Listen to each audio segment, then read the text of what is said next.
Bueno, hoy vemos diagnóstico de diabetes. Bueno, la palabra diabetes proviene del latín y del griego, diabetes, correr a través, refiriéndose a la poliuria. En realidad, el tema pasa por la diabetes mellitus, porque diabetes en realidad es la poliuria, y habíamos visto la semana pasada, cuando vimos lo de neurohipófisis, que también está la diabetes insípida. Pero la diabetes mellitus se refiere a la miel, a lo dulce, ¿sí?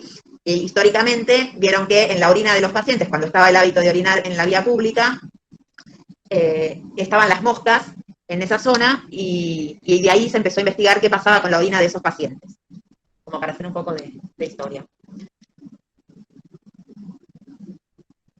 Esto es, en el año 2000 se calculó que había 170 millones de personas diabéticas, y es una verdadera epidemia, la diabetes, y lo vemos en la práctica diaria. Se calcula que para el 2030 se va a llegar a los 370 millones. El Día Mundial de la Diabetes es el 14 de noviembre, y se la puede denominar epidemia o pandemia según se miren los registros del siglo XXI, ¿sí? Miren, lo que se calcula que es el 25 en el mundo, 95 y 2000 no hubo tanta diferencia en el diagnóstico, pero piensan que va a ser exponencial y que en el 2025 vamos a estar cercanos a los 3 millones y en el 2030 a los 300 millones. ¿Cómo definimos a la diabetes mellitus? La definimos como un conjunto de trastornos endocrino-metabólicos que afectan diferentes órganos y tejidos.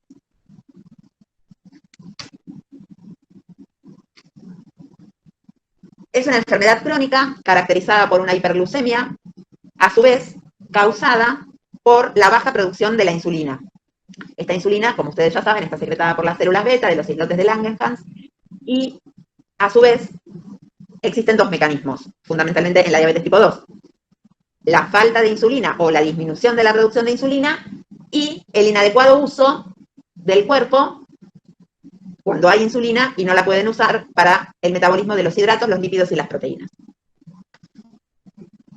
La hiperglucemia crónica produce un efecto tóxico que deteriora los diferentes órganos y sistemas, fundamentalmente la microcirculación, por lo cual va a afectar la retina, el riñón, los nervios periféricos, porque la microcirculación, la base de los nervios, se lesionan, la pared vascular, a su vez de los vasos grandes, también se lesiona por la microcirculación propia del vaso, y la microcirculación distal de las extremidades, fundamentalmente de los miembros inferiores. Entonces, todo lugar donde tengo una afectada la microcirculación, por eso a veces está todo ese concepto de pacientes que tienen una lesión en el miembro inferior, como vamos a ver cuando tengamos complicaciones crónicas, que le hacen un ecodoppler y es tan permeable. Pero el ecodoppler evalúa los grandes vasos, no evalúa la microcirculación. La microcirculación, la evaluación es fundamentalmente clínica, ¿sí? Para que yo tenga afectado un vaso en un ecodoppler, ya tengo que tener mucha lesión a nivel microcirculatorio, que es lo que tengo que detectar tempranamente. La diabetes mellitus y su comorbilidad constituye actualmente la principal causa de preocupación en salud pública, fuera del COVID, ¿no?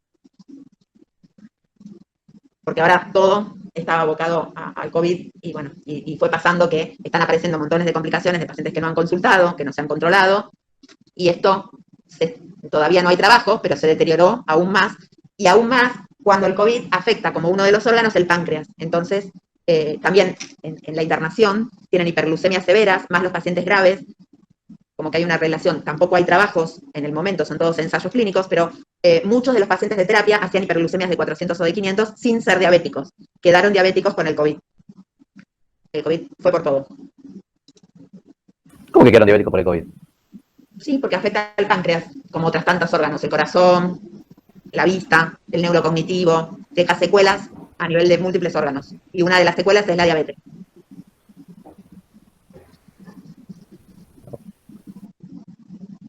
Bueno. Fisiopatología de la diabetes.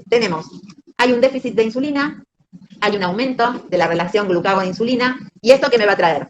Me va a traer aumento de la gluconeogénesis, aumento de la glucogenólisis y disminución de la captación de glucosa. ¿Qué me hace esto? Me produce un aumento de glucemia.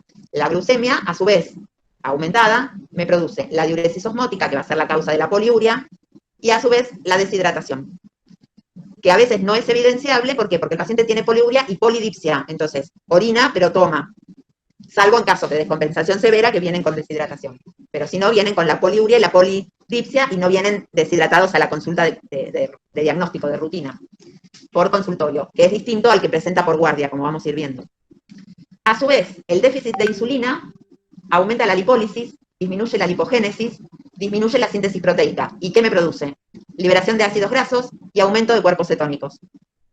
Los ácidos grasos y los cuerpos cetónicos, ¿qué me hacen hacer? La pérdida de peso, aumento del apetito y acidosis. Pérdida de peso y polifagia es otra de las características que vamos a ir viendo. Polidipsia, poliuria, polifagia, pérdida de peso. 4P.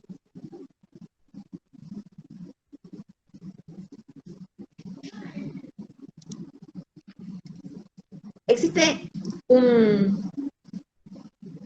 entidad intermedia, que en realidad podría estar bien ahí, como vieron ayer, el síndrome metabólico, pero hay pacientes que tienen solamente la hiperglucemia y no encuadran dentro del síndrome metabólico, que como vieron tienen un montón de ítems. En este estado de prediabetes tenemos valores intermedios entre el normal y el diagnóstico de diabetes. ¿Qué tenemos ahí? El normal, antes el normal era 110, ahora decimos que el normal es 100 o 99, porque cuando ya tiene 3 cifras en el 100, ya podemos hablar de prediabetes. No es más como figura en las referencias del laboratorio, que dice 110, 70 a 110. En todos los laboratorios los equipos están estandarizados de 70 a 110. Eso hace mucho que dejó de ser el valor de referencia. Entonces, siempre que tenemos 3 cifras, que pasa del 99 al 100, hablamos que estamos en un estado de prediabetes, que vamos a ver si lo determinamos o queda ahí, como hiperglucemia de ayuno, ¿sí? La glucemia va a estar más alta, pero no va a estar en el rango de diagnóstico. Hace muchos, muchos años el rango de diagnóstico eran los 140. Hace muchos, muchos años se bajó a 126. Pero ya lo vamos a ir viendo. La hiperglucemia en ayunas, la intolerancia a la glucosa, todos prediabetes, todos estos términos hablan de un estado de prediabetes. ¿Qué me representa este estado de prediabetes? Me tiene que dar una alerta para que yo postergue y actúe en ese estado de prediabetes para postergar el diagnóstico. Si genéticamente lo va a tener, estamos hablando de la tipo 2 fundamentalmente. Si genéticamente lo va a tener, bueno, ¿qué podemos hacer? Accionando en este periodo, postergar el diagnóstico.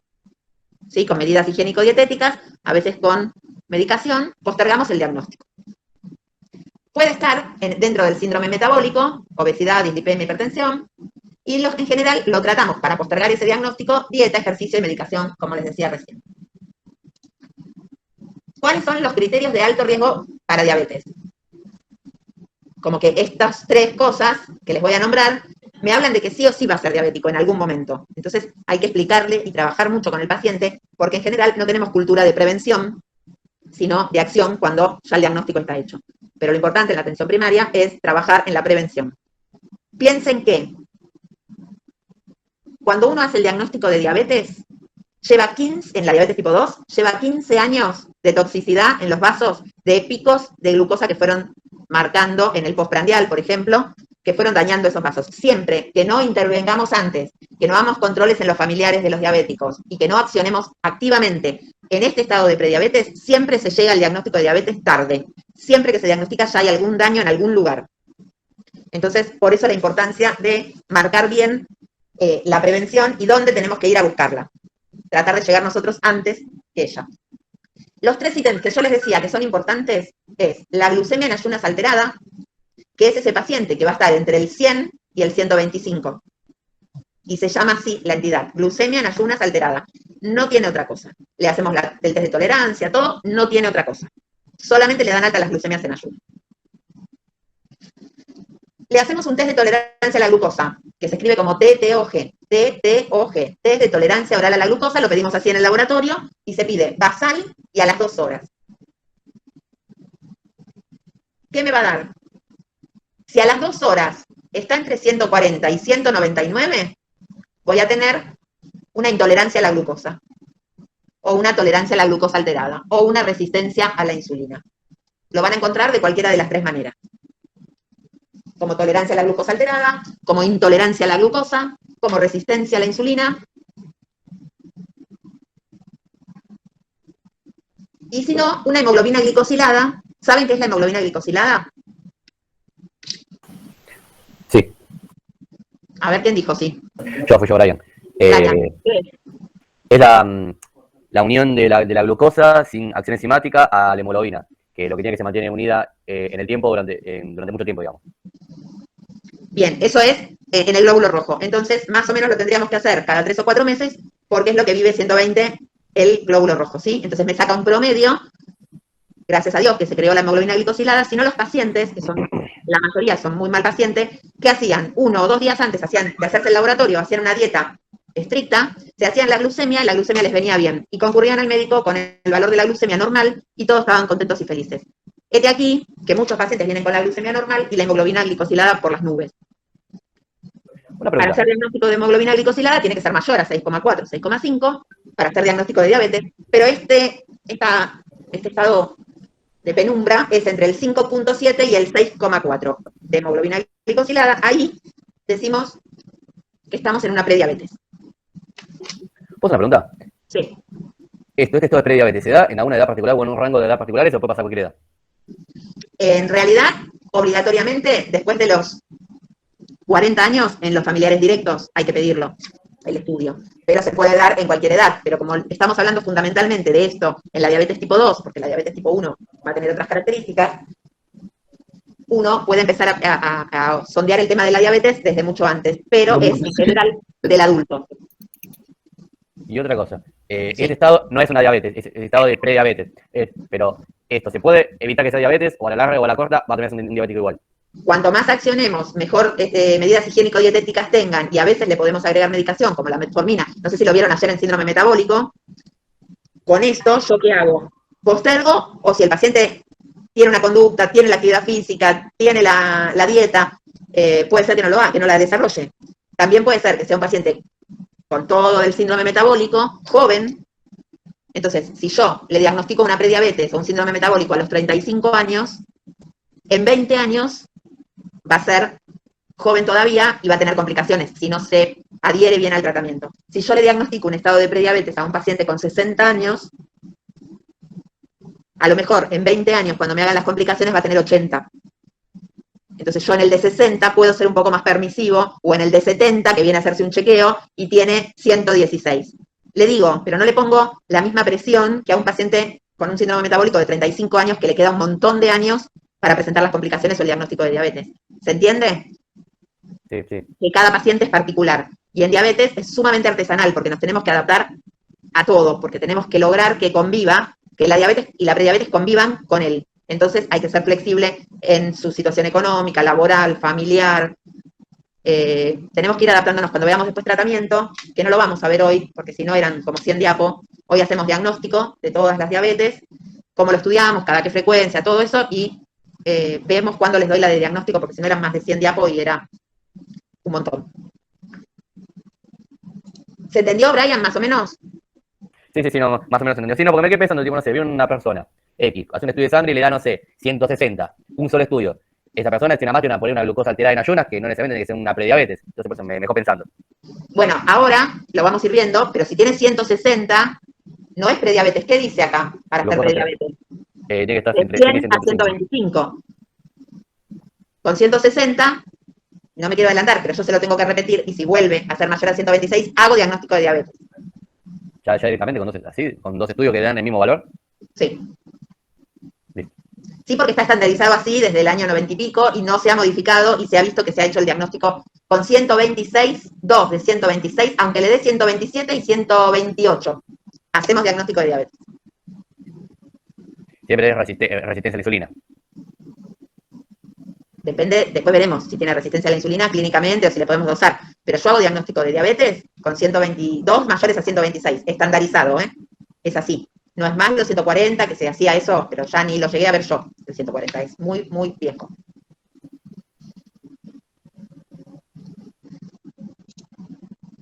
Según la OMS, se divide en diabetes tipo 1, tipo 2 y gestacional. Según la ADA, que es la Asociación Americana de Diabetes, tenemos tipo 1, tipo 2. Después tenemos todas las de defecto genético, que ya las vamos a ir viendo, fundamentalmente la LADA y MODI, que es la 1 en el adulto y la 2 en el joven, como para hacerlo más simple. Y acá tenemos un algoritmo de diagnóstico. La ADA, la Asociación de Diabetes, es más estricta, porque trata de detectar todo el que esté cercano al diagnóstico y agarrarlo como diagnóstico para accionar, porque yo digo, y dije antes, que siempre llegamos al diagnóstico tardíamente. Entonces, el diagnóstico para la ADA es menor a 100 de normalidad, que era lo que yo le decía, de 99, y para la OMS menor a 110. La OMS dice que la prediabetes es entre 110 y 126. Esto es lo normal. Si yo tengo entre 100 y 125, ¿qué hago? Lo repito. Si yo tengo entre 100 y 125, lo diagnostico como glucemia basal alterada o en ayunas alteradas, que era lo que habíamos visto recién. Si yo tengo entre los 100 y los 126, le hago el test de tolerancia a la glucosa. Y en el test de tolerancia a la glucosa voy a tener, si me da las 2 horas menos de 140, es una glucemia en ayunas alterada. Si me da entre 140 y 199, es un intolerante a la glucosa. Y si me da a las 2 horas mayor a 200, o en esta 2 mayores a 126, hago diagnóstico de diabetes.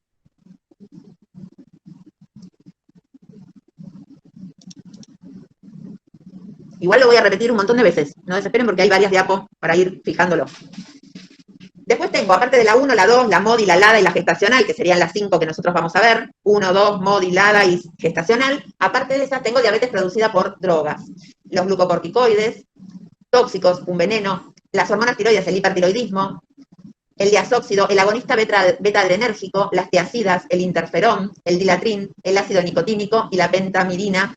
Estos, y me falta acá la risperidona, que es bastante frecuente, la risperidona. ¿Qué hacen estos? Hacen una lesión directamente sobre el páncreas.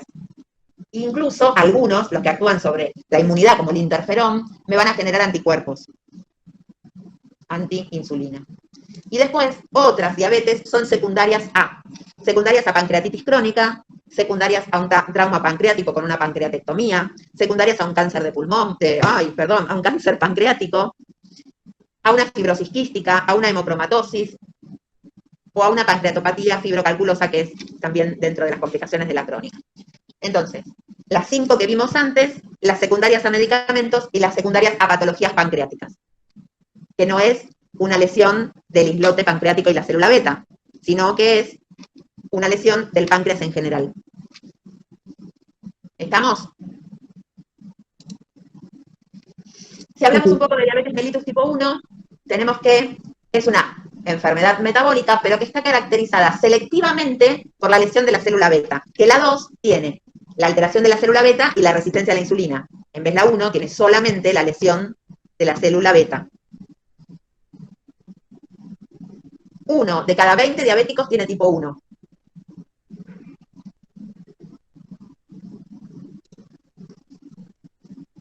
El desarrollo de la diabetes tipo 1 es gradual, pudiendo ser necesario varios años antes de manifestarse clínicamente.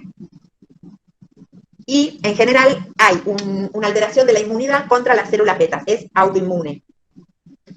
Igual tiene que existir una predisposición genética en la cual empiezan a actuar un montón de factores que van a desencadenar, ambientales o epigenéticos, que van a determinar que esa alteración se exprese, ¿sí? La determinación genética en general en los niños, salvo que tengan la inmunidad alterada por otra enfermedad, que a veces el vitiligo, una tiroiditis, otra enfermedad autoinmune, activa la autoinmunidad contra la célula pancreática. Otro de los factores que pueden activar la producción de autoanticuerpos son los virus. Y otra puede ser algún estado o situación de estrés, como todas las autoinmunes. Pero tienen una predisposición genética. La diabetes tipo 1 es infanto-juvenil, la van a encontrar como diabetes infanto-juvenil, diabetes insulino dependiente o diabetes tipo 1. Todos estos lo pueden encontrar como equivalentes. Dependen sí o sí para sobrevivir de la insulina. Tienen destrucción autoinmune de la célula beta, tienen anticuerpos presentes en el 85 y en el 90% de los casos. ¿Cómo podemos dosar el déficit de insulina? Lo podemos dosar directamente o lo manifestamos pidiendo dosaje del péptido C. ¿Se acuerdan que era el péptido C, no? Sí, era liberado en el En el proceso de formación de la insulina. Perfecto. Entonces, si yo tengo, indirectamente, tengo bajo el péptido C, ¿qué me dice? Que tengo muy baja producción de insulina, ¿sí? Está influenciado por el HLA, menor predisposición hereditaria, forma de inicio rápida y severa, mayor en infantes y jóvenes, peso bajo o normal, y una de las maneras de manifestarse como primer consulta en los niños es presentarse con una cetoacidosis.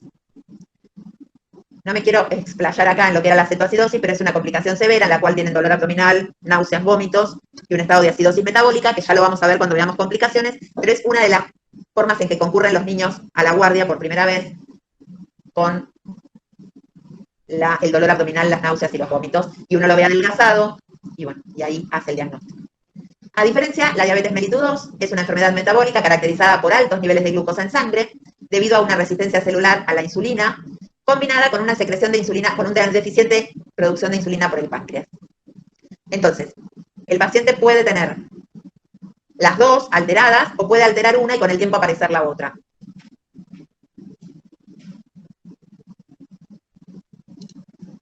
La diabetes mellitus, dentro de los factores de riesgo para desarrollar diabetes mellitus tipo 2, tenemos el antecedente familiar y la genética sí juegan un papel importante. En general, se hereda mucho más que la 1. El sedentarismo, una dieta deficiente en fibras, en verduras y frutas, y rica en hidratos de carbono. El peso excesivo, y fundamentalmente, como vieron ayer, el exceso de peso alrededor de la cintura. Por eso el índice cintura-cadera, que cuando no tenemos para medir resistencia a la insulina, con que tengan aumentada la circunferencia abdominal, a nosotros nos habla de que hay una resistencia a la insulina. Clínicamente es la manifestación, el aumento de la circunferencia abdominal y la presencia de acantosis en cuello y en axilas, fundamentalmente. ¿Vieron ayer lo de la acantosis?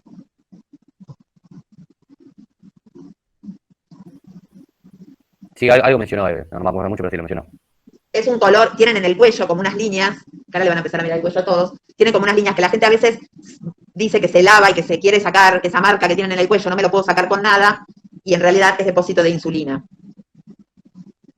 Cuando hacen el tratamiento y logramos bajar esa resistencia a la insulina y disminuye el nivel de insulina en sangre, eso se limpia, desaparece. Otros factores que predisponen a la aparición de diabetes tipo 2 es la raza, la etnia, la edad superior a los 45 años, un paciente con una prediabetes o una intolerancia a la glucosa, la hipertensión, la dislipemia, mujeres que hayan tenido diabetes gestacional. Y si nosotros medimos la población general de diabetes, el 90% corresponde a diabetes mellitus tipo 2. El paciente puede presentarse con visión borrosa o cambios repentinos en la visión, pueden consultar por una disfunción eréctil, por una balanitis o porque tienen alguna lesión a nivel genital y el urólogo le pide una glucemia, y el que tiene alteración visual, el oftalmólogo le pide una glucemia. Pueden consultar al clínico porque tienen fatiga o cansancio, infecciones frecuentes, generalmente en encías o infecciones urinarias frecuentes, por polifagia, polidipsia y poliuria, por dolor abdominal, náuseas y vómitos, por hormigueo y entumecimientos en manos y pies. Entumecimientos que les cuesta abrir y cerrar la mano, como que están endurecidas las articulaciones, picazón en piel y genitales, cortadoras o heridas que tardan en cicatrizar, o piel seca. La diabetes tipo 2, no insulinodependiente, como también la pueden encontrar, puede pasar inadvertida durante muchos años. Y es lo que yo les decía antes, cuando se es diagnosticada ya se han producido daños irreversibles. Por eso es recomendable que todas las personas se realicen un análisis de glucemia por lo menos una vez al año. Cuanto más después de los 45 años. Acá, bueno, repetimos más o menos lo mismo, representan el 90-95% de los casos.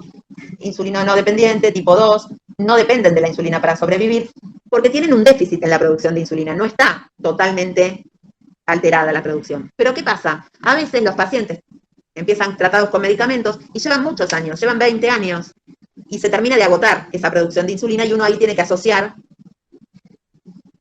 la insulina. Por eso que no dependen de insulina para sobrevivir es relativo, depende de los años de evolución y si se agotó su páncreas o no y en qué tiempo. Tampoco hay un tiempo establecido, depende de cada paciente. Piensen que cada vez que uno ingiere algo dulce, libera insulina. el paciente, en general, como no se siente mal y es una enfermedad silenciosa, y uno le baja un poco y se sienten maravillosamente bien, se les va el cansancio, entonces es muy difícil que no transgredan.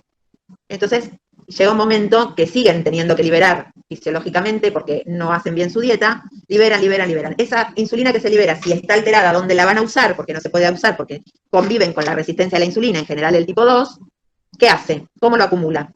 Lo acumula como grasa, esa insulina que no se puede usar, porque esa insulina en exceso favorece la lipogénesis. Entonces es un círculo vicioso, comen algo, aumenta la insulina, no la pueden usar por la resistencia a la insulina, fabrican más grasa, aumentan más de peso. ¿Se entiende todo esto que es como una rueda del hámster que no pueden salir? Por eso, cada paciente busca su lugar y su médico, hay distintas técnicas. Yo soy de acompañar lo que el paciente puede hacer, marcándole el camino correcto, pero no soy de agredir al paciente, porque es un paciente sumamente difícil, sumamente vulnerable, que sabe que tiene una enfermedad que va a terminar con complicaciones graves, porque hoy por hoy sabe mucha gente lo que le pasa, y muchos tienen familiares directos, porque es hereditaria. Entonces, es una mochila tener la diabetes. Y si uno lo va a agredir, aparte de lo que ya tiene, pero hay pacientes que necesitan eso, que buscan el médico que los tenga estrictamente, porque si no tienen eso, se descarrilan. Entonces, a mí me pasó con un paciente que le dije, bueno, nos vemos en un mes, y en mi consultorio, ¿no? Y me dijo, no puedo venir cada 15 días, porque yo me voy de acá con toda la energía, y me dura 15 días, y en un mes me descarrilo. Y si usted me puede ver cada 15 días, sí, le digo, lo que pasa es que a mí me da vergüenza decirte vení cada 15 días, porque parece que encima viene particular, parece que yo lo voy a hacer, que se lo digo para cobrarle la consulta, ¿entendés? Entonces, y hay pacientes que vos le decís, vení en 3 meses y hacen las cosas bien 3 meses. Entonces, todo depende del paciente y uno lo que le va captando en cada consulta a ese paciente para ir construyendo su historia a la par de lo que necesite, lo que pueda dar, y en cada consulta sumarle una cosita más. Es sumamente artesanal. Sí. Si alguien tiene familiares diabéticos, seguro que alguno de ustedes tiene familiares diabéticos. Una pregunta. Sí. En este caso de diabetes tipo 2, ¿este círculo vicioso del que hablas se frenaría, digamos, con ejercicio y medicación? Ejercicio, dieta y medicación. Sí. Antiguamente existían las mesas de 3 patas en algún rincón de una casa, y yo le digo, ¿qué es eso? Si una de las 3 patas no está, las otras 2 patas no pueden sostener la mesa. Claro. Tienen que ser las 3 cosas. Si yo me tomo la metformina y hago la dieta, pero no camino, no tiene la misma repercusión que si yo camino. Y si el paciente me dice, yo trabajo todo el día caminando, está comprobado que ese caminar diario, que no tiene la impronta de hacerlo en pos de su enfermedad, no tiene el mismo efecto que si el paciente sale a caminar 20 o 30 o 40 minutos enfocado en su enfermedad. Todo está estudiado y está comprobado que no es lo mismo. Pero bueno, hay que adaptarse. Hay gente que no puede económicamente hacer la dieta porque tiene que comer hidratos porque es lo más barato. Hacer un guiso es lo más barato. ¿Y yo qué le digo? No, mira, si no comes lo que tenés que comer, te vas a quedar ciego, vas a terminar en diálisis. Para equilibrar la dieta, que gente que no puede no comer hidratos, pero hacer más ejercicio, por ejemplo. Entonces le decís, mira, trata de caminar y en vez del plato entero de guiso, trata de reducir las porciones. Porque si no, entonces le creas una angustia al paciente que no es porque no quiere. Yo en las historias pongo problemas económicos, porque va a venir otro que lo va a cagar a pedos hablando mal, y hay que estar en el zapato del paciente también. Y esto es medio psicológico hasta en un punto, porque hay que acompañarlo en lo que puede. Si vos te das cuenta, el paciente que puede y no lo hace, vos te das cuenta. Vos cuando viene el paciente ya te das cuenta cómo viene y decís, ¿cuál es el problema para que no lo haga? Y entonces a ese a lo mejor le metés más presión. Pero al que te das cuenta que está haciendo un esfuerzo enorme, me parece que es crearle más angustia y valorar si pudo hacer algo, o si te dice que salió 2 veces a caminar, o que comió el guiso pero se hizo una ensaladita y lo comió con la ensaladita, comió con lechuga o con lo que pudo. Entonces valorar y reconocerle que está bien, porque está yendo por el camino correcto. Yo creo que yo estoy en pos de la agresión al paciente, pero ya les digo, hay médicos que están con esa teoría y hay pacientes que necesitan eso. Entonces, es como el hipertenso, hay cardiólogos o el tabaquista. Mira, si no dejas de comer con sal, mira, si no dejas de fumar, no me vengas a ver más. Porque lo que no haces vos no lo puedo hacer yo. Y uno lo escucha. Y va gente a verlos a esos médicos, porque no le quedará otra o porque es lo que necesitan. Cada uno de ustedes después cuando ejerzan su profesión verán de qué lado se ponen y cuál es lo que...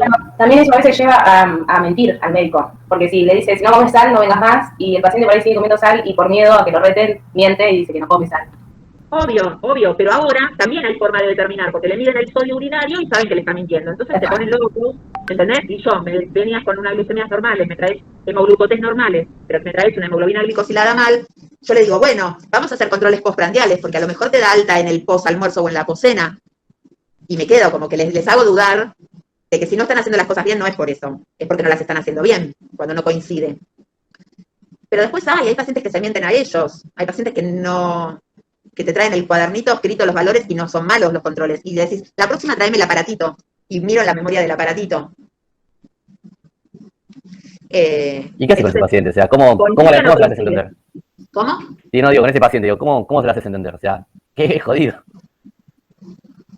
Es re difícil, es re difícil. Porque uno dice, está mal gritar, digo, yo sí partidario que está mal gritar a la gente, o sea, la gente lo grita no entiende, pero un paciente que no sé, lo ves 5, ya 6, 7 consultas y te sigue mintiendo, o se sigue haciendo, o no sé, o te inventa los valores y yo, qué sé yo lo veo, no como futuro profesional, lo veo como persona.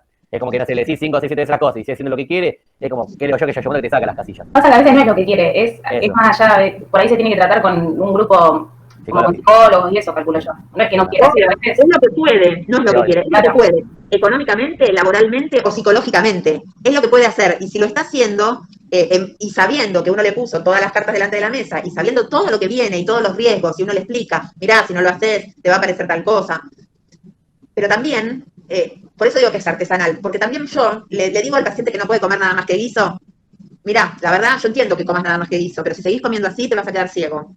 Le puedo decir, yo no puedo. Entonces, lo que haces es, mirá, tratemos de modificar algo, porque si no van a aparecer complicaciones. Las complicaciones pueden ser un montón. Tenés que buscar en cada paciente, yo soy de hablarle mucho, pero también tuve un paciente una vez que me dijo, ¿por qué no la hace corta, doctora? Me da la medicación y listo, que no quiere que le hables. Porque están enojados, porque están padeciendo un diagnóstico, porque hay que ser empático también con el paciente. Entonces, yo ya sé que a él no le tengo que explicar nada. Le hago el laboratorio, te vino bien, te vino mal, te ajusto la medicación, y el paciente ya sabe que si le gusta o no le gusta no va a venir más. No tenés que decírselo vos, porque si no es lo que está buscando no va a venir más. Va a ir a buscar otro hospital o otro consultorio. Yo creo que uno no tiene que dejar de ser, como es su esencia, en pos del paciente. El paciente tiene una cartelera de profesionales, hay un montón de médicos, y va a elegir lo que quiera acorde a lo que necesite. Qué sé yo, es mi postura. Vale la tuya también. Pero ¿qué le vas a decir al paciente? ¿No vengas más? Yo no se lo dije nunca a nadie, no sé. No, obviamente que no le haces, es jodido, la escucha y es jodido. Es difícil. Bueno, sigamos. Las diferencias en un cuadro de la tipo 1 y de la tipo 2, que se corrió esto, me parece. Entonces, prevalencia de la población general, 1%, dijimos más o menos, 0 a 5 a 1%, y la diabetes tipo 2, 5 a 8. Prevalencia dentro de la población diabética, el 10% en la tipo 1, el 90% en la tipo 2. Edad al diagnóstico, entre los 5 y los 15, diabetes tipo 2, mayores de 40. Cuadro clínico al debut, agudo y severo, leve, la sintomatología es leve. Autoinmunidad presente en la tipo 1, ausente en la tipo 2. Asociación al HLA presente en la tipo 1, ausente en la tipo 2. Familiares de primer grado diabético, poco porcentaje, y alto, mayor al 50% en la tipo 2. La herencia poligénica, eso es lo único que coincide. Y acá tenemos la insulinopenia por destrucción de la célula beta, y acá fundamentalmente la insulinoresistencia y el déficit secretorio de insulina. Repasando lo que habíamos visto recién. Después tenemos la diabetes MODY, ¿sí? Es de aparición en el joven, la tipo 2. Esta es monogénica, está asociada al HLA, autosómica dominante, y se da antes de los 25 años. Actúa como una tipo 2, pero antes de los 25 años. Y tiene déficit en la secreción de insulina, déficit, no que no la tiene totalmente, y la hiperglucemia es moderada, como la tipo 2.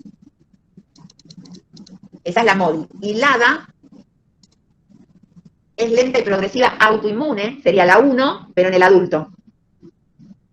Diabetes de inicio en la edad adulta, no requiere tratamiento con insulina. Uno inicia en estos pacientes, inicia con comprimidos y no responde.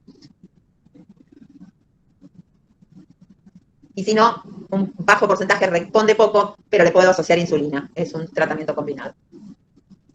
Es la autoinmune, diabetes autoinmune latente del adulto. El otro grupo es la diabetes gestacional, que me lleva a que aparezca las hormonas del embarazo, me determinan la aparición de diabetes.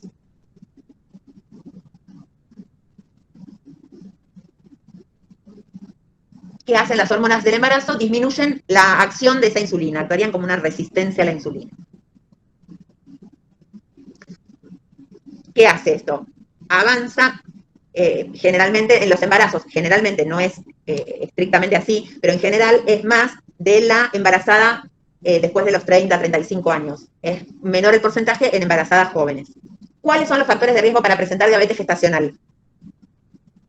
Una historia familiar de diabetes tipo 2, madre o padre diabético, a mayor edad, mayor riesgo, embarazos después de los 30 o 35, como les había dicho, más en la raza afroamericana, nativos norteamericanas e hispanas, más en pacientes que ya inician su embarazo con obesidad, más en pacientes que han tenido diabetes gestacional en embarazos previos, o haber tenido en un embarazo previo un niño con más de 4 kilos, una macrosomía.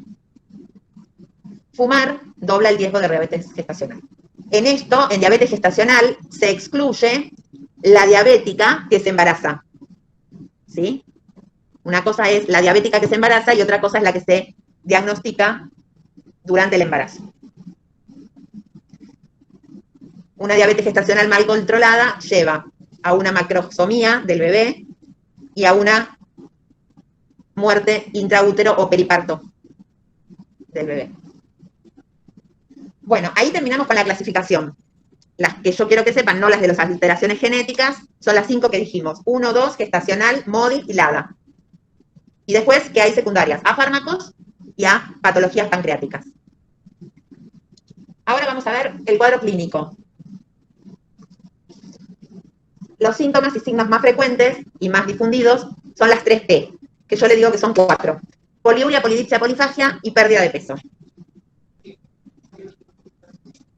La pérdida de peso le llama la atención a los pacientes, ¿por qué? Porque comen mucho, porque tienen polifagia y igual pierden peso. La glucosa no puede almacenarse en los tejidos debido a que no reciben la señal de la insulina. La fatiga y el cansancio está presente en el 90% de los pacientes, pero como es tan inespecífico, ¿vieron como le decíamos el otro día, que no son específicos? Bueno, siempre que viene un paciente a consultorio de clínica y te dice que está cansado y todo, uno le pide un chequeo para ver si no está anémico y siempre pedimos una glucosa. Alteración en el campo visual, era lo que les decía antes, que el oftalmólogo a veces pide la glucosa y lo deriva al clínico o al diabetólogo.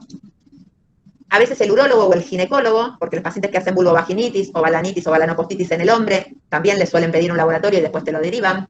Un análisis normal que aparece glucosa en la orina, un dolor abdominal inespecífico, hormigueo y adormecimientos de manos y pies, piel seca, úlceras o heridas que cicatrizan lentamente, debilidad, irritabilidad, cambio en el humor, náuseas, vómitos y mal aliento.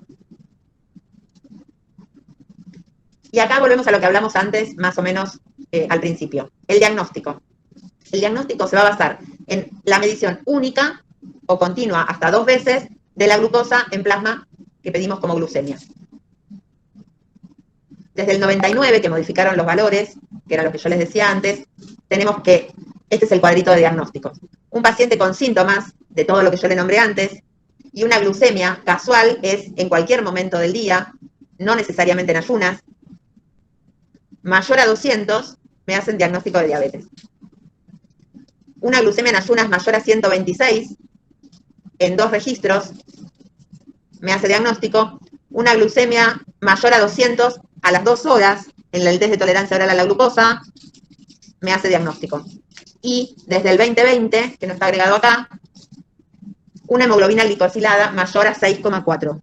Acuérdense que en ese estado prediabético que dijimos antes era de 5,7 a 6,4. Ahora, con 6,4 o más, hacemos diagnóstico de diabetes. Así tenga una glucemia normal en ayunas. Si a mí me viene una rutina con una glucemia normal o prediabética de 113, pero una hemoglobina glicosilada de 8, hago diagnóstico de diabetes. ¿Se entendió? Sí, sí. Sí. La Sí. prueba, no escuché. Creo que sí, nada más. No te escuché, Lautaro. No, que dijo que sí, nada más. Ah, perfecto. La prueba de tolerancia oral a la glucosa se hace con 75 gramos de glucosa en 300 centímetros de agua. Algunos le ponen un poco de jugo de limón porque es sumamente dulce y algunos no lo pueden tragar. ¿Vos hiciste el embarazo? Es un asco. Es un asco, sí. En los embarazos te hacen, en el segundo trimestre, te hacen de rutina el test de tolerancia a la glucosa para detectar la glucosa, la diabetes gestacional. ¿Y qué hacemos? Medimos basal antes de la carga de glucosa y a las 2 horas. el paciente tiene que tener un ayuno previo de 8 a 14 horas y una dieta de 3 días previo que le dan en el laboratorio con bajos hidratos de carbono. Y tenés que quedarte en reposo. Esas 2 horas que tenés que esperar, te llevas un libro o algo y te quedás ahí sentado, no podés ir a caminar ni nada que pueda modificar para arriba o para abajo el resultado a las 2 horas. Es normal si tengo menos de 140 a las 2 horas, entre 140 y 199 intolerante a la glucosa y mayor a 200 diagnóstico de diabetes. Acá es lo mismo que les dije recién, no sé por qué está doble. Bueno, nada, es lo mismo que vimos recién. ¿Qué le voy a preguntar al paciente? Los síntomas, como vimos antes, si ya tenía diagnóstico, si ya tenía diagnóstico previo, si en algún momento le había salido, porque a veces los pacientes te dicen, sí, hace 3 años me hice un laboratorio y me había dado, pero nada, me dijeron que no, que puede ser, también, que no hiciera nada, que me cuidara con la dieta y todo. Otra cosa que no les dije, que yo siempre remarco, es, me viene uno en ese limbo del 100 y el 125, y lo tengo que repetir. Lo tengo que repetir sin hacer dieta ni actividad física, lo tengo que repetir en el mismo estado que está, porque si yo le mando a hacer una dieta baja en hidratos de carbono y lo mando a caminar y después le hago la glucemia nueva y me viene normal, no sé si me vino normal por las medidas que instauré o porque no era real el 120 y pico de antes. Entonces siempre que repito sin ningún tratamiento, repito en las mismas condiciones, y así sea un 126 que tengo que repetir, viene con 130. Hay médicos que ya en un 130 le dan la dieta, y le hacen el control a los 6 meses, y le vino normal. No sos diabético. Entonces, siempre que repetimos en las mismas condiciones, ¿sí? No va a modificar en su historia que yo tarde 20 días más o un mes más a tener una nueva glucemia, capaz que la tengo en una semana, y confirmo o rechazo el diagnóstico. Bueno, después, voy a ver cómo está, le voy a preguntar cómo ve, si ve bien, si ve borroso, si tiene alteraciones en la visión, si se hizo en algún momento un control oftalmológico. Le voy a preguntar cómo tiene los piecitos, si tiene bien, lo voy a revisar. ¿Cómo orina? El paciente dice, no, orino re bien, voy un montón al baño. Y no lo toman como patológico. Si ya tuvo esa glucemia alta hace unos años, si hizo tratamiento o no, qué le dieron, si se controlaba seguidamente, si se hacía automonitoreo, si tenía y cumplía la dieta, actividad física, si tiene antecedentes familiares de complicaciones, de diabetes y de complicaciones, si fuma, si toma alcohol, si tiene alguna otra enfermedad asociada y si hace tratamiento para la presión o para el colesterol, qué sabe de la enfermedad y sus horarios, cómo es su rutina diaria y laboral. Todo esto pensando cuando tengo que hacer el tratamiento, todo lo que voy a tratar de ajustar, porque solamente en la diabetes no es ajustar la glucemia, ¿sí? Si no actuamos sobre la hipertensión y la dislipidemia, por más que seamos estrictos en el control de la glucosa, las complicaciones van a aparecer. Bueno, ahora, ¿qué hacemos cuando diagnosticamos? Ya diagnosticamos, vimos cómo, ¿qué hacemos cuando diagnosticamos? Perdón, el director dice, ¿a quién le hablas? ¿Estás loca? Bueno, tenemos que descartar si es uno o si determinar cuál es de las diabetes, ¿no? Que eso lo vamos a ver por la clínica, por cómo se presenta, le vamos a preguntar los antecedentes familiares y cardiovasculares. Vamos a ver también, es importante saber si tuvieron infartos, si tuvieron ACV, pero en general lo va a relatar el paciente, pero nunca se olviden de preguntar. Si tienen algunos síntomas como de enfermedad crónica, ¿para qué? Como dijimos, el hormigueo en las manos o la alteración visual, ¿para qué? Para ver qué tiempo lleva de evolución, porque a veces los pacientes te dicen, nunca me hice un chequeo y no sabemos qué tiempo hace que está con la enfermedad. Interrogar por el uso de medicamentos, porque vieron que habíamos visto que hay medicamentos que producen aumento de glucosa. Ver qué sabe el paciente de la enfermedad. Vamos, a ver, esperen. Vamos a evaluar la función tiroidea fundamentalmente en el tipo 1, acuérdense que dijimos que hay que descartar que no tenga autoinmunidad tiroidea. Y le vamos a hacer un examen de la boca y de los pies. Antecedentes familiares, antecedentes personales, evolución y grado de control, lo que vimos, todo lo que vimos hasta recién. Y en el examen físico, ¿qué vamos a hacer? Peso, talla, le calculamos el BMI. ¿Saben cómo se calcula el BMI? No, ¿qué es el BMI? El índice de masa corporal. Lo tenía como IMC, por eso. Sí, está bien, acá está. Sí, vamos a ponerlo. Estaba en inglés. ¿Saben cómo se calcula? Sí, sí. Bien. Le vamos a tomar la TA en decúbito y en bipedestación. En general, en los crónicos, en los de reciente diagnóstico no es tan importante tomarle en decúbito y en bipedestación. Sí, en los pacientes añosos, en los pacientes de larga data. ¿Por qué? Porque en la neuropatía, uno de los síntomas de las manifestaciones, no síntomas, una de las manifestaciones de que tiene una neuropatía autonómica, en vez de periférica, autonómica, es la presencia de hipotensión ortostática. El examen de miembros inferiores y pies, con pulsos, sensibilidad y reflejos, exploración cardiovascular, palpación de abdomen, palpación tiroidea, evaluar la piel, el fondo de ojo, que lo vamos a pedir por el oftalmólogo, el examen bucodental y periodontal. En un paciente que está asintomático, ¿cuáles son los criterios para ir a buscar esa enfermedad que todavía no se manifestó? Como habíamos visto esto, vimos los criterios en la embarazada de la diabetes mellitus, en estas es, en todo adulto con sobrepeso mayor a 25 de IMC. Y factores de riesgo, ¿qué quiere decir? En general, todo adulto con síndrome metabólico. En pacientes sedentarios, en pacientes de primer grado con diabetes mellitus. Alto riesgo en raza negra. Mujeres que han tenido hijos con alto peso. Siempre en el interrogatorio tenemos que preguntar el peso de los hijos al nacer. Pacientes que tienen un HDL bajo o los triglicéridos por arriba de 250. Esto también forma parte del síndrome metabólico. Mujeres con síndrome de ovario poliquístico. ¿Por qué? Porque el ovario poliquístico tiene resistencia a la insulina. La hemoglobina glicosilada mayor a 7, o una intolerancia a la glucosa, o una glucemia en ayunas alterada. Estos son todos los estados de prediabetes. Acá, otras condiciones clínicas asociadas a la resistencia a la insulina, como una obesidad severa o una acantosis nigricans, que hablan de la hiperinsulinemia. Y historia familiar de accidente vascular cerebral o IAM en jóvenes, menores de 40 años, y los familiares tuvieron enfermedad cardiovascular joven. Aparte, ay, ¿esto qué le pasó? Hoy no sé qué me pasó con este. ¿Qué pido? Aparte de obligatoriamente la glucemia y la hemoglobina glicosilada. Le voy a pedir un perfil lipídico con los colesteroles y triglicéridos, un ácido úrico, un clearance de creatinina y una proteinuria de 24 horas, o, que no está acá, una microalbuminuria, que es el primer signo de que hay lesión a nivel renal, un hepatograma. ¿Por qué el hepatograma? Porque las transaminasas, estos pacientes también suelen tener asociado el tipo 2 un hígado graso. Y el hígado graso, cuando pasa de moderado a severo, me altera las transaminasas. Una orina, hormonas tiroideas, péptido C, anticuerpo antiinsulina, antiGAT y antislote solo cuando sospecho y tengo diagnóstico de la 1.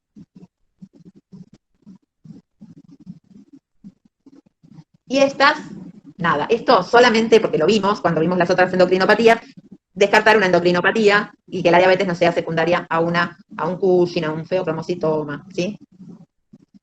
Imágenes solamente si pertenecen a este grupo.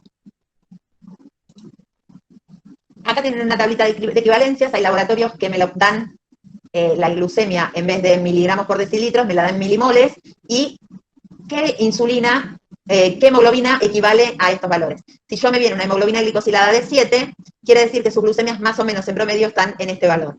Si me viene de 8, más o menos está en este valor. Es para que nos representemos cuál es el promedio de glucemia según la hemoglobina glicosilada que me venga. ¿Qué frecuencia tengo que hacer? ¿Cada qué frecuencia tengo que hacer los controles? En general, cada 3 o 4 meses para evaluar la hemoglobina glicosilada, mínimo 2 veces al año. Examen físico completo, revisión de pies, hemoglobina glicosilada, perfil lipídico, sedimento urinario y albuminuria, es microalbuminuria. Igual lo vamos a ver cuando veamos complicaciones crónicas, que es lo primero que aparece, y donde lo podemos tratar y revertir. Anualmente, fondo de ojo, clearance de creatinina, microalbuminuria, estaba acá abajo. No, microalbuminuria anualmente no. Y electrocardiograma, y le agregamos ecocardiograma.